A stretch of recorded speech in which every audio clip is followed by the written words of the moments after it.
মধ্যপ্রাচ্যের উত্তেজনা কি এখন সাগর পেরিয়ে ভারত মহাসাগর পর্যন্ত ছড়িয়ে পড়েছে?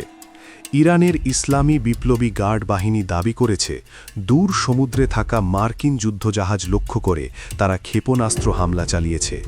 তবে কি নতুন এক সামরিক অধ্যায় শুরু হয়েছে, নাকি এটি কৌশলগত বার্তা?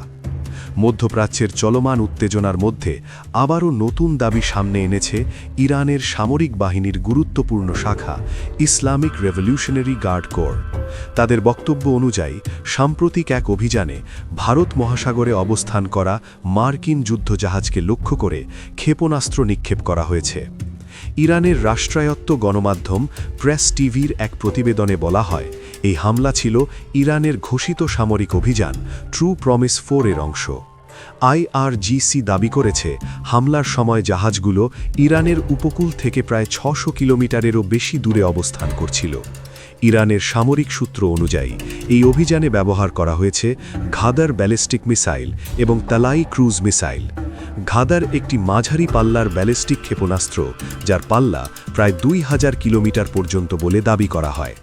অন্যদিকে তালাই একটি ক্রুজ ক্ষেপণাস্ত্র ব্যবস্থা, যা 1000 কিলোমিটার দূরের লক্ষ্যবস্তুতে আঘাত হানতে পারে এবং মাঝপথে লক্ষ্য পরিবর্তনের সক্ষমতাও রয়েছে বলে ইরান দাবি করে। আইআরজিসির বিবৃতিতে বলা হয়েছে, এই হামলার ফলে লক্ষ্যবস্তু জাহাজগুলোর মধ্যে আগুন ছড়িয়ে পড়ে। তবে এই দাবির স্বাধীন যাচাই এখনও সম্ভব হয়নি।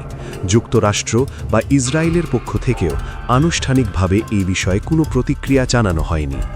বিশ্লেষকদের মতে, সাম্প্রতিক সময় মধ্যপ্রাচ্যের উত্তেজনা কেবল স্থল বা আকাশে সীমাবদ্ধ নেই। সমুদ্রপথেও কৌশলগত উপস্থিতি ও শক্তি প্রদর্শনের প্রবণতা বাড়ছে। ভারত মহাসাগর এবং পারস্য উপসাগর দীর্ঘদিন ধরেই আন্তর্জাতিক বাণিজ্য ও সামরিক কৌশলের গুরুত্বপূর্ণ কেন্দ্র।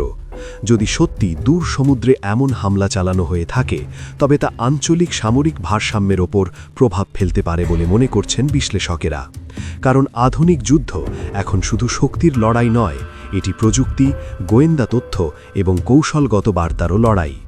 ইরানের দাবি একদিকে তাদের সামরিক সক্ষমতার বার্তা হতে পারে, অন্যদিকে এটি রাজনৈতিক চাপ তৈরির কৌশলও হতে পারে। কিন্তু সবচেয়ে বড় প্রশ্ন এখনও রয়ে গেছে, এই উত্তেজনা কি আরও বড় সংঘাতের দিকে যাচ্ছে, নাকি কূটনৈতিক সমাধানের পথেই শেষ পর্যন্ত এগোবে পরিস্থিতি?